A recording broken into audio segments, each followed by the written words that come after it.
This is the strategy that works. We've been doing this for the last 3.5 years, and it's going to get the most levels of engagement. This ain't this because I say it respectfully. It's time to eat up, right like a speeder, taking it deeper, and that's how it better be. I never let the comparison get to me. I just remember the promises meant for me. I know the enemy and that he's sent for me. I keep the blood of the lemons my centerpiece. I cannot trust in no crystals or energy. Look at the chemistry, it do not even mix chemically. Most of the tricks they be gimmicks, they mimic the truth. It's poison and we got the remedy. And what we're looking for is people that are hungry, wanting to hustle, wanting to break through walls, wanting to go after that legendary status. They say you ain't about it. Tell them that you finna make it, but they doubt it. But you rose like the flower. Tell me what it's like to live with superpowers. I don't know, but I'ma get it. I'ma get it. I'ma get it. I'ma get it. I just know that I'ma get it. I'ma get it. I'ma get it. I'ma get it. I'ma get it.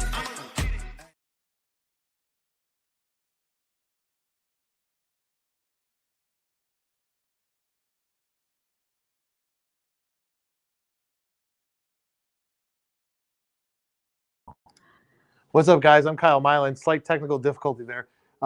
Today is Thursday. We're not here talking about sales like we normally do every couple of weeks.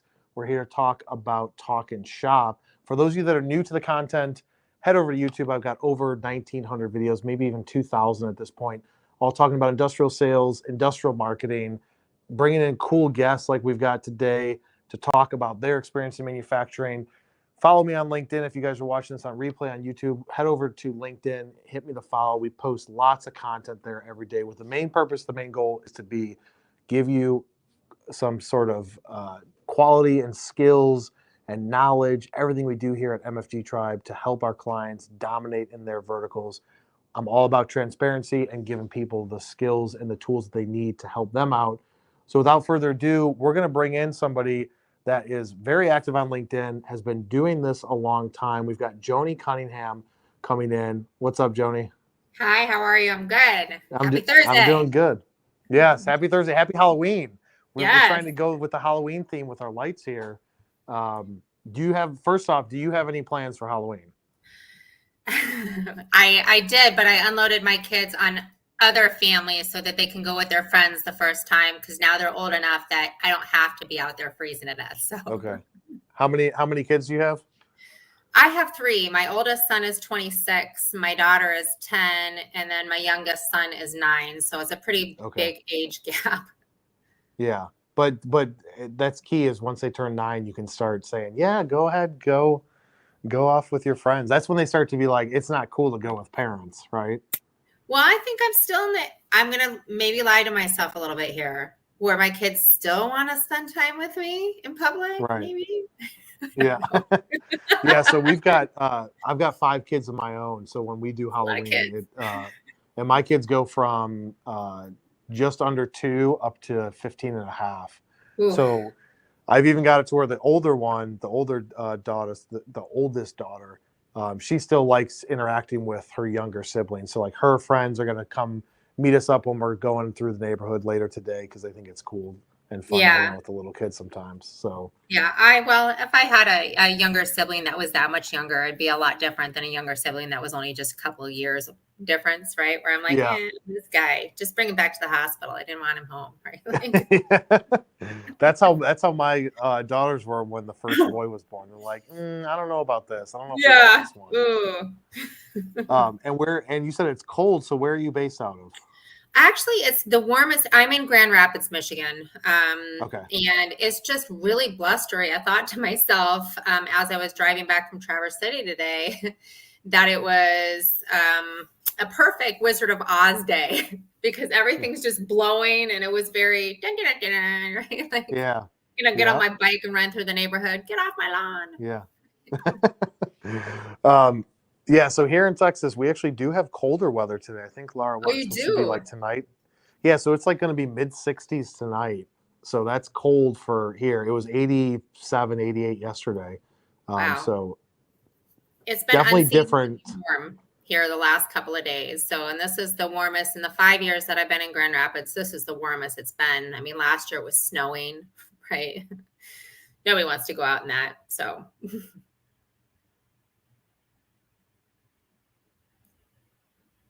Are you paused? I can't hear you.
All right. Hopefully you can hear me now. Can you hear me, Laura? Yeah. Okay.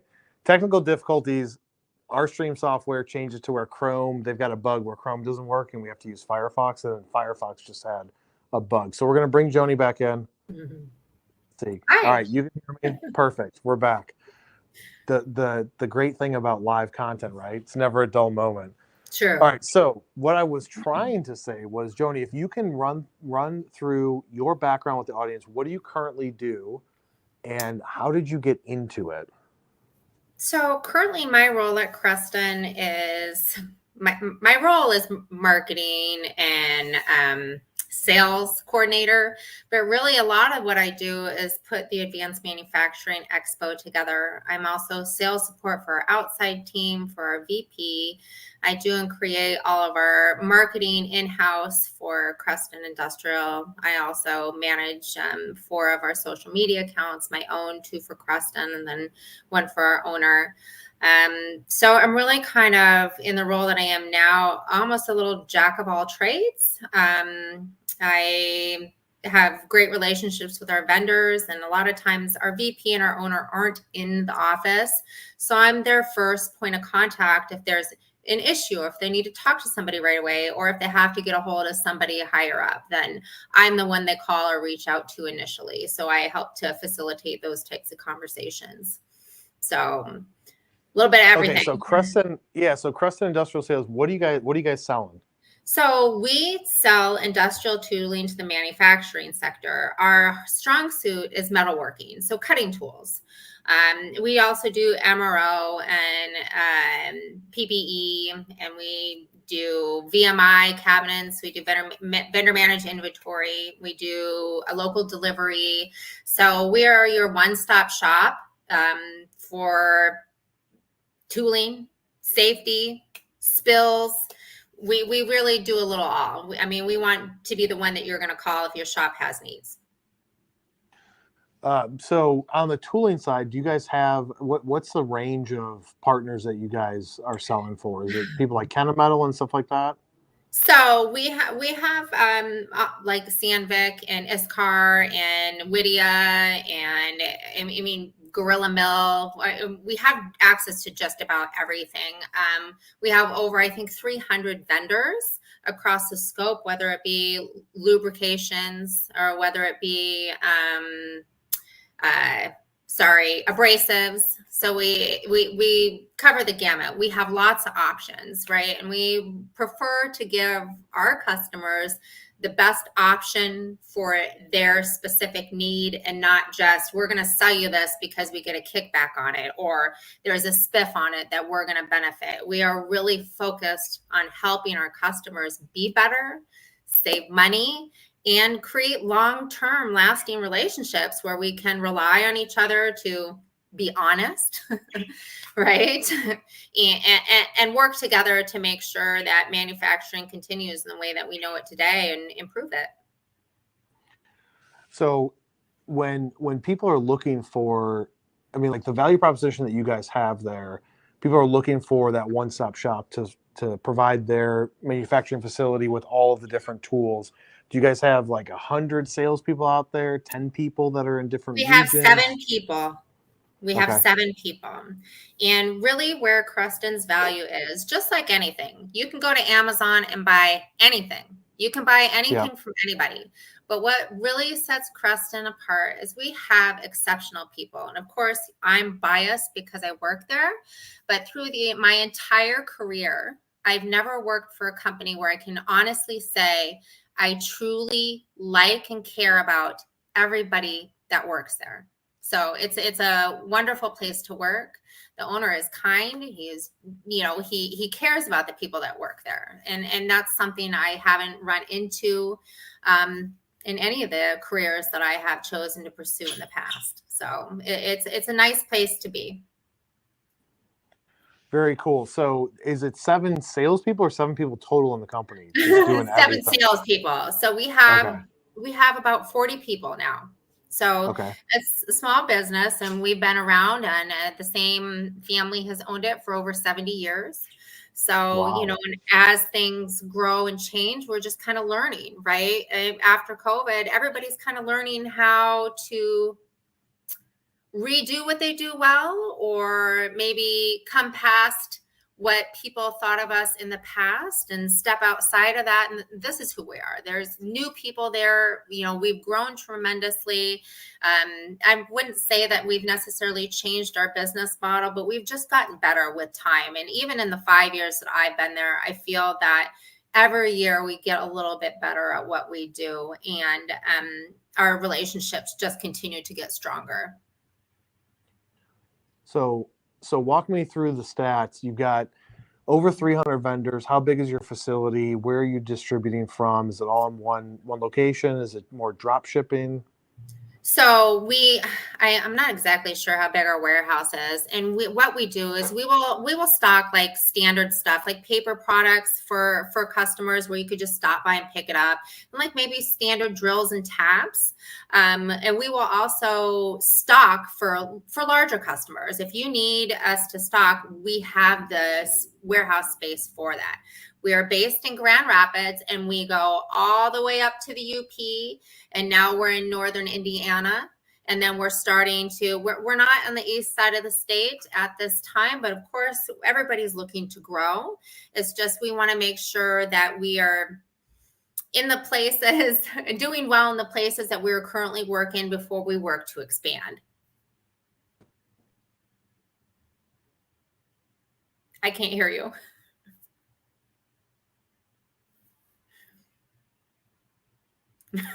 Can't hear.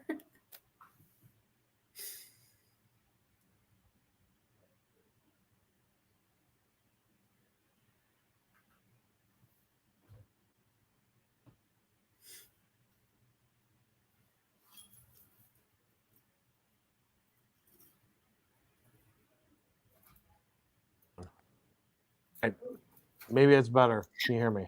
You're there. I feel like I'm just gonna have to maybe this should just be your show and you should talk the whole time, because my Firefox my Firefox just keeps on cutting out. Is like not liking it. So you guys are trying to really focus on that local, like state of Michigan, a little bit southern, and then maybe eventually expand out from that. But that's where you guys are trying to make your name as the best there. The thing is that what sets us apart from our larger competitors is we live and work in the same places that you do. We're not coming from, our guys aren't covering 5 states. So if you call us, we're going to be there. It's not, okay, well, let me check my calendar. I'll be there in 2 weeks, right? We're the guys that you call when you need help now. That's awesome. So how long have you been there, and how did you get started? Because I feel like this, regardless of backgrounds, that's what I love about manufacturing and industrial, is that people come from like all different areas. And it seems like the older generation, which I would say that you and I are in compared to these kids these days, it's like people that have been in it in our situations, it's like you got in it and then you never left. You just stuck with that industry. Maybe not the same company, but you stuck with that industry for a long period of time. So how did you first get into the manufacturing side? So I moved here from Seattle. I had been living in Seattle for 16 years before moving here. And in Seattle, manufacturing really isn't a thing. It's tech, or manufacturing is Boeing there, right? There's a huge Boeing facility, but there's not really a lot of manufacturing jobs, or that at least I wasn't aware of. I wasn't really aware of manufacturing until Creston. And I had been staying home with my kids for 5 years, and I worked at the gym just to kind of give me something to do. And then just before COVID hit, I was like, I just need to do something more, right? Like I'm bored, I can only talk to toddlers for so many years in a row, where I start feeling crazy. So actually, Creston is the only one that took a chance on me after being a stay-at-home mom for 5 years, because it seemed like when I was looking for a job, even though I had 30 years of experience, nobody wanted to touch me because I hadn't been working for 5 years. So they took a chance on me, and I didn't know anything about manufacturing, but I liked the people. And for me, that kind of really that's the biggest thing, right? If I'm going to move to a company, I need to meet the people. It's not just going to be sight unseen, because I'm going to have a feel whether or not I'm going to mesh, right? So it was a good feeling, and they hired me on the spot, and it's been a great experience for me as far as learning this industry, learning marketing, because I don't have a marketing background. And I really love the people in this field. I really do. They're so down to earth, salt of the earth, just let's not beat around the bush. Let's just get to it. And that's my kind of people. And there's so many of them in this industry. And I love getting into shops and seeing, cool stuff that I've never seen before, that most people don't have. The ability to see these big machines and the older ones that still have hand cranks. It's just, I think it's cool, right? Like, if you like mechanical stuff, this is the field you should be in. Yeah, that's where, I think you hit the nail on the head by saying that, like, this industry of manufacturing, it is generally, people are just like, let's just get down, roll up our sleeves and do work. And it's direct to the point, no fluff, not worrying about any sort of BS that happens in the office. It's just like, we're here to all do a job and row this boat in the same direction. I got into it 24 years ago, fresh out of high school, and I haven't turned back since. And I grew up around it, and that's exactly what it is. And I'm glad that they took a chance on you.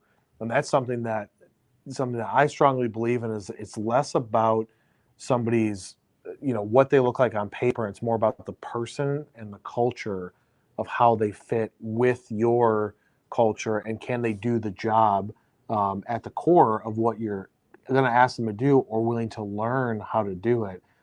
I'll take a person like that 6 days a week and twice on Sunday over somebody that comes in with tons of experience. If they don't fit that culture, it's not ever going to work out. I absolutely agree. I couldn't agree with you more. Is that, these things can be taught, but the personality itself, that is what it is, right? And sometimes it's just not a win. Yeah, exactly. What do you think is something that, what do you think in your experience there has been something that's changed from when you first started to where you're at today, whether it's in the industry or the way that things operate? What's like a big thing that you've seen change?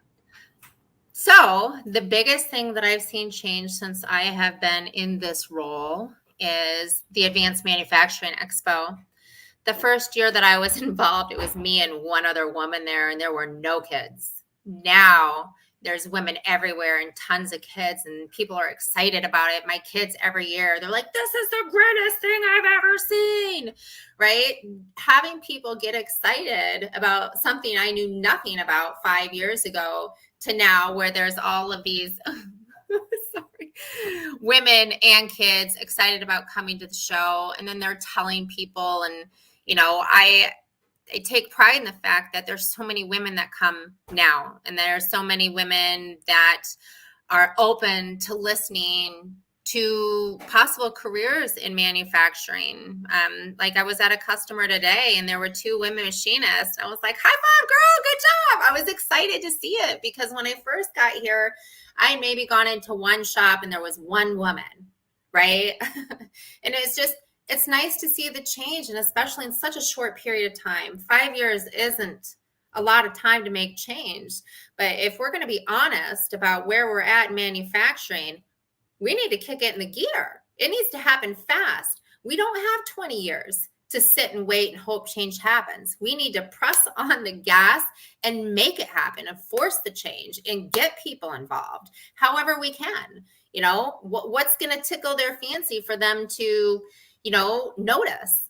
That's what we're going to do. And that's what Creston has been doing to help the Advanced Manufacturing Expo grow, and getting fresh meat in there, if you will, fresh meat. Yeah. No, I think that's a great key takeaway. We were going through our planning a week ago, post FabTech, and I was looking at shows that I feel like we want to either exhibit at or walk. And I actually added the Advanced Manufacturing Expo to it for next year. Even though it's a smaller show, it's still focused. A lot of good people are there. There's a lot of good technology to learn. And for us to send some people there just to learn, experience it, et cetera, I think it would be a great opportunity to do it at that scale. I absolutely agree. Then the feedback that I've gotten, so our show has tripled in size in the last 4 years. So it's gaining momentum, right? Yeah. But what I've heard, especially last year, that the leads were awesome, that people are getting they're really getting your ROI. You're not spending a lot of money to exhibit at the show. It's about $2,000. So it's not a lot of money. It's just time. But if you want to connect with your customer base in this market, this is the show to do it. They are there. They're looking for solutions. They're looking for your expertise.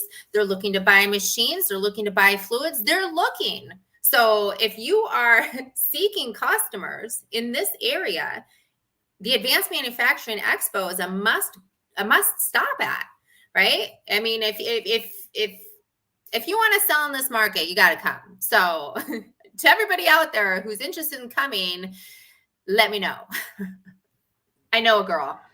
Yeah, you know somebody. And that show's when is that? August, I think? It's in August. Timeframe? It's usually the first Wednesday and Thursday in August. And I really expect this show to be much larger than last year, because every other year that there's IMTS, we lose some of our CNC companies because they're spending their money at IMTS, which is obviously a larger show.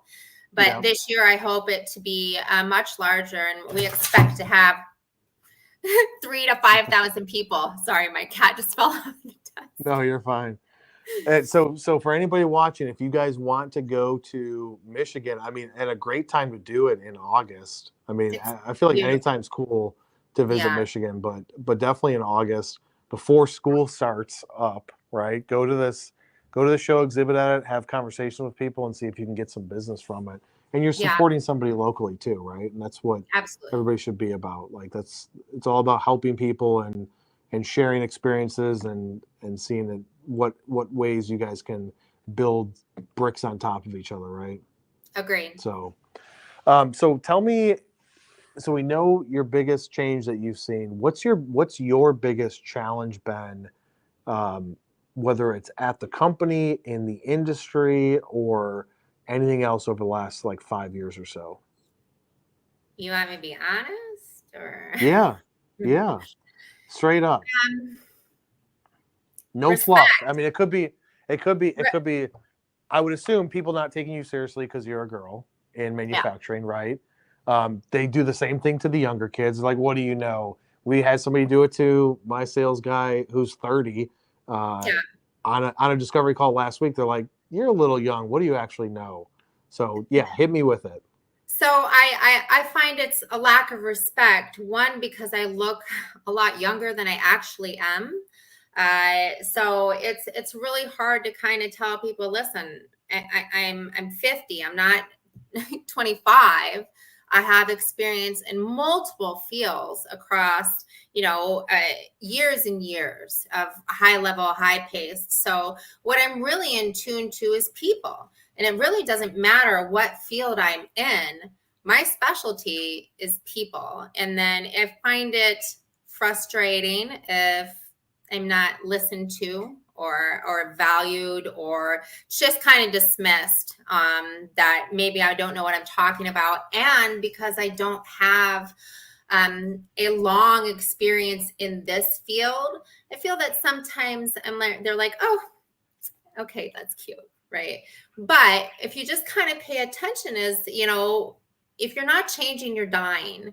And if you're not willing to listen to new opinions, even if it doesn't match the one that maybe you want to hear, that doesn't mean that you shouldn't take a chance to see if it might work. I mean, failure is part of the process, and you're never going to get to succeed if you don't fail first, right? Because that's our learning lesson. So it's just, sometimes it's a lack of respect, and also that lack of respect. That's why I work to bring so many women in, as I feel that I'm not the only one that's experienced this in this field. And I can say it absolutely is changing, right? I see it. I saw it in the shop that I was in today, and the way that the women machinists were respected and the guys were happy to show them and pass on their knowledge. That's what it should be. I'm a kind of girl that likes to get dirty. There's lots of girls out there that want to play in the dirt and see cool cars and fix stuff, right? So, be willing to share your knowledge and listen to the knowledge that we may have that you don't. Yeah, that's a great point. I feel like that's a common thing with women, younger people, or people from not within the industry. That's just, maybe in 30 years it'll be different, but unfortunately for the past at least 25 I've been in it, it's just a generational thing, right? It's traditionally been like this. If you don't know somebody or work at a place that, like some owners would be like, well, if you don't work at one of these places, then you don't know anything. I used to deal with that when I was a kid. And so yeah, in 30 years, it'll probably be different. But for right now, it's just chipping it away 1 year at a time, doing what you can to bring, create more opportunities and drag people with. And it all comes down to creating content, right? Sharing the journey, sharing your experience, and telling more people, like, if you like this, you could have an awesome career in this industry. Break into it. And once you get into it, you're never going to want to leave. When I think also too, all it takes is one interaction that sparks their interest, right? It's like, I love talking about work. Sorry, I do. I love it. I love talking about work and why people should be involved in it and why it's important that people understand what's happening to our industry. There's guys that are retiring, but they still need to come into the shop because they're the only one that knows how to run that machine. What happens when that guy's dead, right? Hopefully they've automated it by then, but then again, who's taking our jobs? Automation, right? It's worrisome if we can't get people involved in it, right? So talk about it, preach about it, right? This is the things that are awesome about it, that it's fun, that you can really have a good career, right? Doing it.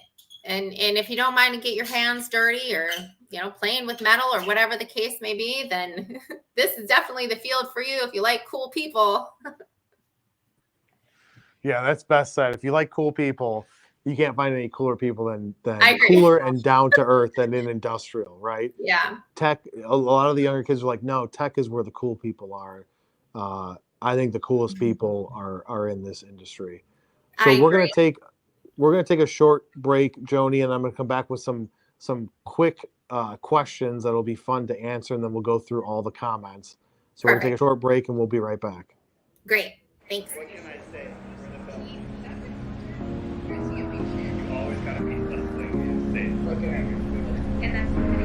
Why wouldn't you want to work with the best?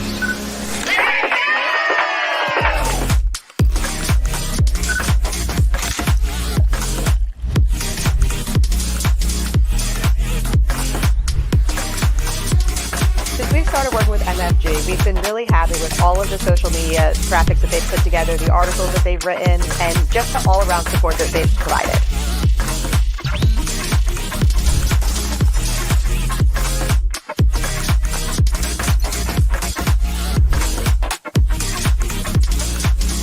I have to give a huge shout out to MFG Tribe. They've done great things for our website. They've done great things for our social presence, and we are so happy to be affiliated with Manufacturing Tribe. Thanks, Kyle.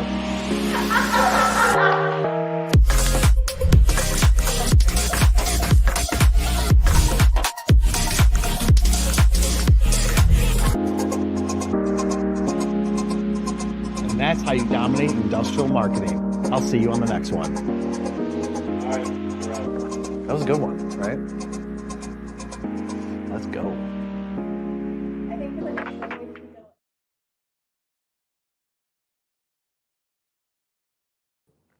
All right, guys. Hopefully you like that video that Laura and her team put together. So now it's time to go to the comments, the questions, bring Joni back in. Laura's going to jump on the screen. Probably throw. You're not going to jump on the screen? You want me to read them? All right. Laura says she doesn't want to jump on the screen, although she's perking up in her chair like maybe we do want to throw her in. All right. Throw up the first comment or question. I'll ask it to Joni. So Vincent says, Connecticut, glad to be here. Vince. He says he's here. Vince was blowing up our chat. True people in manufacturing most closely are most like myself, personality-wise. Yeah, probably, Vince. I don't know you, but I'm going to venture to say that could be true. Tim Drinkwater says, what's the funniest moment you've had at a customer visit, Joni? Well, I tend to be really blunt and forward and sometimes a little crude because I grew up in a world full of men. So I often insert my foot in my mouth. I try to clean it up, but there has been some times that I've let a few choice words slide out and then it was unexpected. So we'll just leave it at that. So were those choice words what, like cussing? Yeah. Cussing at a customer? Yeah. I mean, and it was really loud because there was a machine running. So I'm like screaming it. It was whatever. The guys appreciated it. They're like, high five. I was like, high five. Let's do this. Yeah. I mean, that's just the environment, right? Yeah. It's like, and that's what I'm trying to do here at our company. Like I've got a sign that says F average, be legendary above the studio that everybody can see in the office. Because in a manufacturing shop, like that's normal lingo. Like this is how we operate. We're just down to earth, direct. There is no fluff. There is no, protection of sometimes no protection of feelings. Like, sorry, dude, you got to take whatever I'm giving you. Like it's straight to the face. Well, I found that you drop a couple of F-bombs and the guys are like, my man, right? Like, yeah, like exactly. We're just going to let it flow now. So the real conversation comes out then. Yeah, exactly. That's when they're like, okay, you're one of us. Now we can respect you. Maybe that's what people should do. If you get if you're getting no respect because you're too young or a female in the industry, just cuss, and that will get everybody to feel comfortable. That should just be like the default. Yeah, right, I think so, because it was unexpected. They're like, oh, okay. Yeah. They're like, oh, she talks like a sailor. That's fine. That works with us. Yeah. All right, one more comment that we have from a LinkedIn user. I've been saying this for 15 years. We had nobody following and learning from the legacy workers. It's hurting many industries. It is. And that's where, unfortunately, I feel like everything we're doing today and have been for the last 5 years is not going to be fully realized for at least 15, 20, 25 years. Great. So some people are like, I'm doing all this stuff, but I'm not getting a return. It's like, dude, you have to skip this generation that's currently out there. Like you can get some of them, but you're really focusing on like what I'm focusing on is like my 2-year-old, not my 15-year-old too, but that generation is still just so obsessed with I tech that they're could they're not not thinking about it. agree with you more. I mean, it's wonderful that we're getting CNC machines in high schools, but if we're going to be honest, we've missed the boat by high school, right? Yeah. We need to get those 5, 6, 7-year-olds involved when the imagination is what's driving their want and will. Where they see these things, they're like, "That's the coolest robot I've ever seen. I want to build it." Yeah. Right? Right. High schoolers are not going to get quite as excited as your 6-year-old, right? Yeah. Yeah, I agree. And that's where we got to keep going down the course and keep sticking to the path. And in 15, 20 years, we'll start to see maybe a surge, which is good because the boomers are on their way out. And yeah, if we don't train somebody, then we're going to be in a world of hurt in 10 to 20 years. We're already hurting now, right? but we got to create those people that want to learn, right? Yeah. They want to have to learn it. And it's not like, ugh, my grandpa's out in the garage again. He's trying to talk to me about whatever it is he's doing.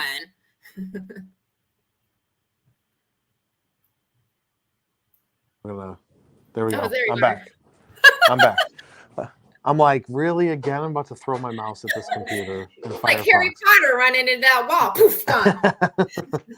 All right, we got one more comment from a LinkedIn user. I don't know why it's not coming in. I should be John M on LinkedIn. I should be wildly successful then with the mouth I have. Hi, Joni. Yeah, that's one step, John. One step is the mouth. Then you have to back it up. And then you have to do it consistently, right? You got to have all 3 steps. You just can't have one. All right, we're going to go through some rapid fire questions that Laura printed out. Okay. Cats or dogs? Both. I am an animal person. Okay. Well, if you're an animal person, chickens or goats? Since you live in Michigan. Goat? I don't know. Goat? Goat? All right. Do you have any other animals besides cats and dogs? I have a bird. I used to have 3, but I had to give 2 of them away because the cats were like, snack time. Yeah. What kind of bird is it? It's just a parakeet. I had 2 zebra finches, but they were very snackalicious for the cats. So I had to get rid of them. That's hilarious. All right. Mountain or beach vacation? Mountain. Chocolate or sour candy? Sour candy. Cold weather or hot weather? Cold weather. You like the cold weather in Michigan? I was born and raised in Alaska. I lived there for 22 years of my life. Yeah. That is it. So when did you leave Alaska? When you were 22? I left Alaska for good when I was 22. Wow. What town in Alaska were you raised in? I was born and raised in Palmer, which is 16 miles east of Wasilla, where Sarah Palin could see Russia. Oh. Can't really see Russia, but just let you know. Yeah. So I shouldn't have even asked that question because I only know one city in Alaska, which is Juneau. Okay. Right? And that's way down there. Okay. So were you by Russia? No. So Palmer is 50 miles north inland of Anchorage. And Anchorage is, where it comes down, both of the arms come down here. It's right in the center. So, and it's on the water. So I'm just up north. That had to have been crazy to be raised in Alaska. I don't think I've ever met anybody raised in Alaska. Well, I can tell you this. When I lived there, I was like, F this place, man. I cannot wait to get out of here. Yeah. And now I think about the magical childhood that I got to have outside, not what my kids are experiencing now, right? I mean, it's much better here in Michigan than it was in Seattle. But I would literally go outside at 6 o'clock in the morning and spend all day in the woods. And people are like, well, weren't you worried about bears? And I'm like, I ran into bears. I ran into moose. I ran into fox. Never was I ever worried unless it was a mama moose with a baby. They didn't care about me. I didn't care about them as long as I didn't run. And they're like, haha, snack time. Let's go. Yeah. Right. It wasn't a problem. Right. And then I never thought of it. But it gave me a huge respect for nature. Right, all together, and the people that live there. These people are hardworking, real, honest, no BS type of people. Same people you find here in manufacturing. So I'm glad to be here.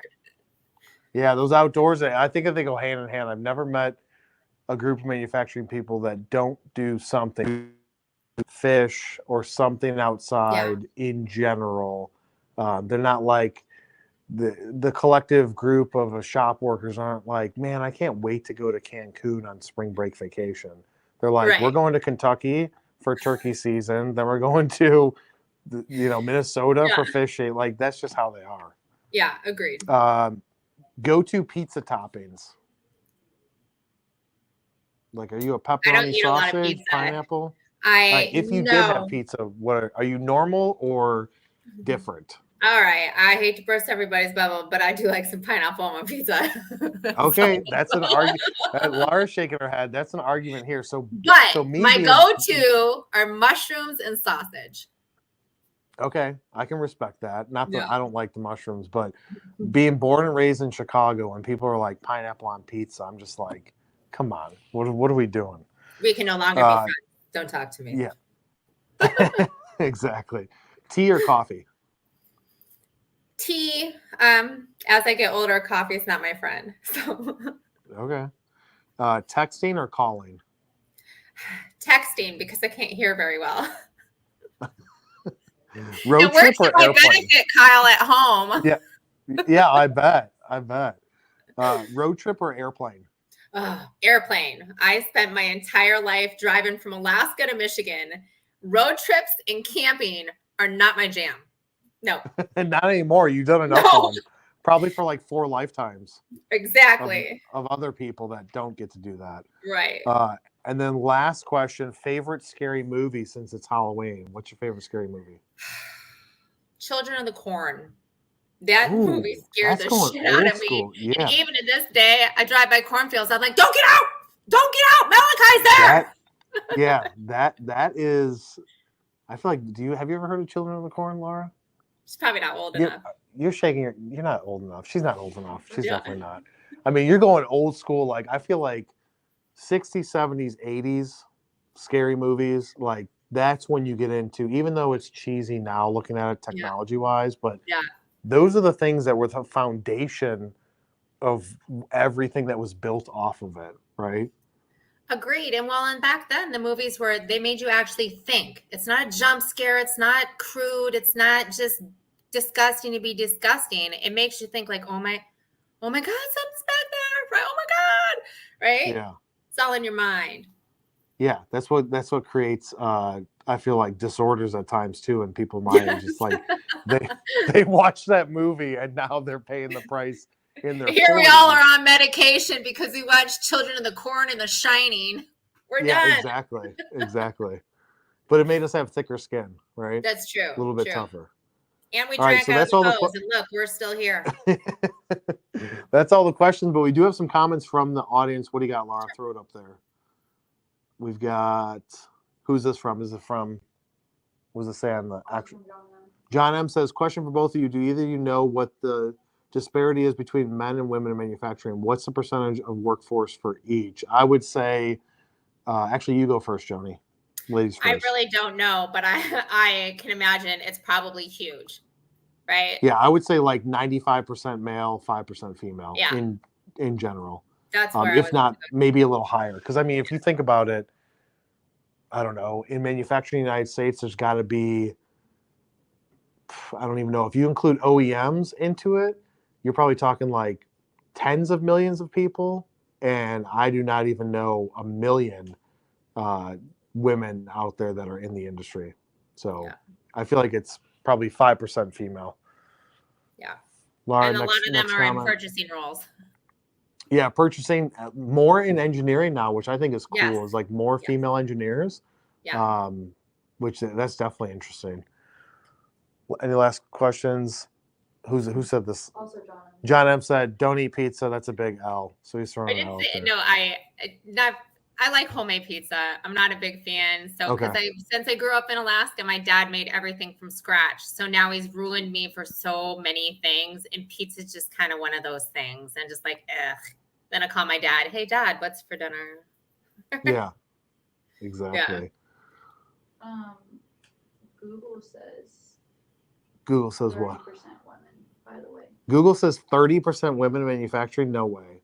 There's no way possible. Well, that might be all those engineers you're talking about. It could be. Maybe if you took like, I don't think I've ever met 30% women at any plant. I don't care how big the plant is. Engineers, HR, you got to think, I mean, if they're still working for a manufacturing company, I guess that counts, right? It does, but I'll say this, and it's kind of like marketing and sales and manufacturing. For every 10 salespeople, you have one to maybe a half of a marketing person. So Yeah. you may have a company of like 200 employees. You've got one HR person. Yeah. So that's where I just look at it as like any shop I've been to, any people that I know in the space, I would definitely not say 30%. Google is wrong in that. All right, next comment, throw it up there, Laura. Tim says Event Horizon, that's his movie. I don't know if I'd say that's the scariest, but definitely not jump scare scariest, but it's definitely kind of crazy scary. I guess that's my opinion. And then one last comment, Laura. That can't be an improvement. Hardly any room at only 5%. That number needs to improve significantly. Yes, it does. It does. We need to have different thoughts, personalities, experiences in the space, because that comes with new ideas, outside of the box thinking. I mean, across the board. But we're not going to get it if we don't show people and tell people like it's a cool industry, right? Yeah. Yeah, I agree. So, all right. Any last closing thoughts, Joni, before we head out? My last closing thought is I really do hope that you come and walk through the Advanced Manufacturing Expo. And for all those people in this local market, or even in Wisconsin and surrounding states like Ohio, and it is a show that you will get value at, whether it is connections or whether it is solutions. It's an important stop on your trade show stop for the year. So come and check it out. And if you're interested in exhibiting, please reach out to me on LinkedIn. I'm active. I'm trying to get on there every day. Some days are harder than others, but if you message me, I will respond. All right, you guys heard it. Advanced Manufacturing Expo, first Wednesday and Thursday of August. You guys want to reach out to Joni and say, hey, get me a booth space. If you type in code Joni loves to eat pizza, you get 36% off of your expo trade show booth exhibit plan. And she will also throw in some cool swag, but it has to be the code Joni loves to eat pizza. I thought you were going to say Joni loves Chachi. Yeah, Joni loves Chachi. No. All right, guys, that's it for this episode of Talk Shop. Joni, thank you so much for joining us. Follow Joni on LinkedIn. Check out Creston Industrial Sales and put the Advanced Manufacturing Expo on your calendar for next August. Where else would you want to be the first week of August besides Michigan? There is no place to be, so you better go over there. That's it for today, and we will see you on the next one.